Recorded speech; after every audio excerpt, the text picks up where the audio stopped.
Hi, ഇന്ന് ഞാൻ വന്നിട്ടുള്ള സാധാരണ ഉണ്ടാക്കുന്ന പോലെ സ്നാക്സോ അല്ലെങ്കിൽ സ്വീറ്റ്സോ അങ്ങനത്തെ ഒരു സാധനങ്ങളൊന്നും ആയിട്ടല്ല. ഇന്ന് ഒരു അച്ചാറായിട്ടാണ് വന്നത്. അത് സാധാരണ നമ്മൾ ഉണ്ടാക്കണ ഇതല്ല ആ സാധനം. അതുകൊണ്ടാണ് ഞാൻ വന്നത്. അപ്പോൾ താല്പര്യമുള്ളവർക്കൊക്കെ ഉണ്ടാക്കി നോക്കാം എന്ന് വെച്ചിട്ടാണ്. അപ്പോൾ അത് വേറെ ഒന്നുമല്ല, ഓറഞ്ചിൻ്റെ തൊലി കൊണ്ടുള്ള ഒരു അച്ചാർ. അപ്പോൾ അതെങ്ങനെയാണ് ഉണ്ടാക്കുക നോക്കാം. അതിന് ഞാൻ ഓറഞ്ചിൻ്റെ തൊലി നന്നായി കഴുകി ചെറുതായി നുറുക്കിയെടുത്തിട്ടുണ്ട്.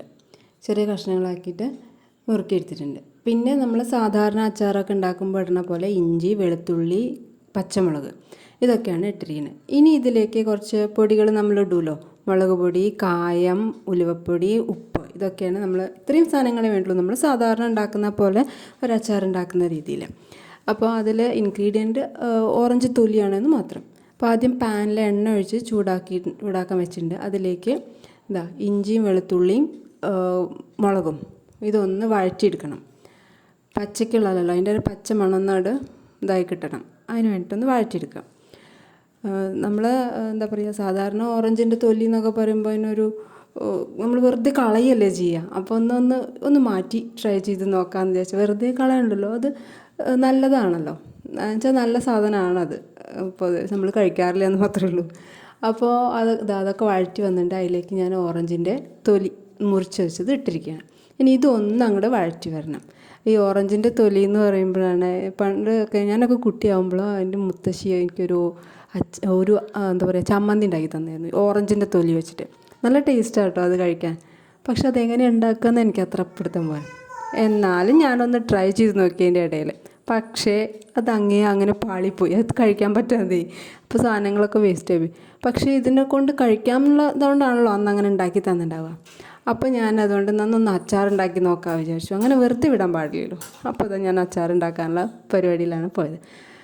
അപ്പോൾ ഇതൊക്കെ വഴറ്റി വരുന്നുണ്ട് കേട്ടോ. അച്ചാറിൻ്റെ ഓറഞ്ചിൻ്റെ തൊലിയൊക്കെ വഴണ്ടി വരുന്നുണ്ട്. പിന്നെ ഈ ഓറഞ്ച് തൊലി വെയിലത്ത് വെച്ച് ഉണക്കി നന്നായി പൊടിച്ചിട്ടുണ്ടെങ്കിൽ മുഖത്തിടാൻ നല്ലതാണ് കേട്ടോ. ഫേസ് പാക്കൊക്കെ ഇടാം, നല്ലതാണ്.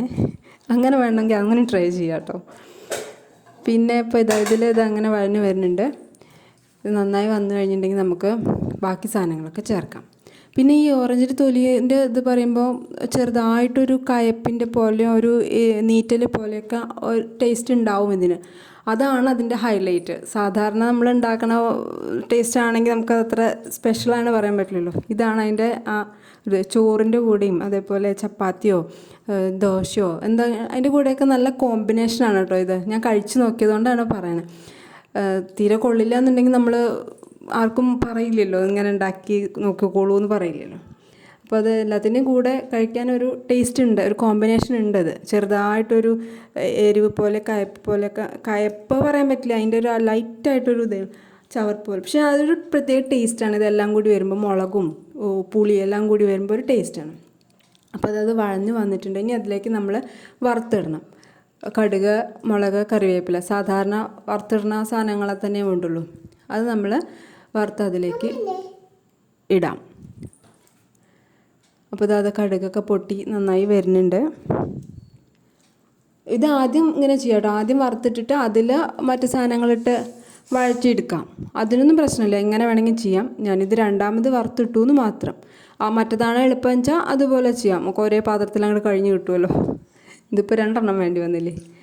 അപ്പോൾ ആദ്യം തന്നെ വറുത്തിട്ടിട്ട് ഇതെല്ലാം വഴറ്റിയെടുക്കുകയാണെങ്കിലും സിമ്പിളാണ്, ഈസി ആയിട്ട് ചെയ്യാൻ പറ്റും. പിന്നെ ഈ മുളക് പൊടിയും പച്ചമുളകും ഒക്കെ നമ്മുടെ എരിവിൻ്റെ ഇതിനനുസരിച്ചിട്ടാണ് കേട്ടോ, ഇഷ്ടത്തിനനുസരിച്ചിട്ടാണ്. അതിൽ കായപ്പൊടി കൂട്ടണോ കുറയ്ക്കണോ ഒക്കെ നമ്മുടെ ഇഷ്ടമാണ്.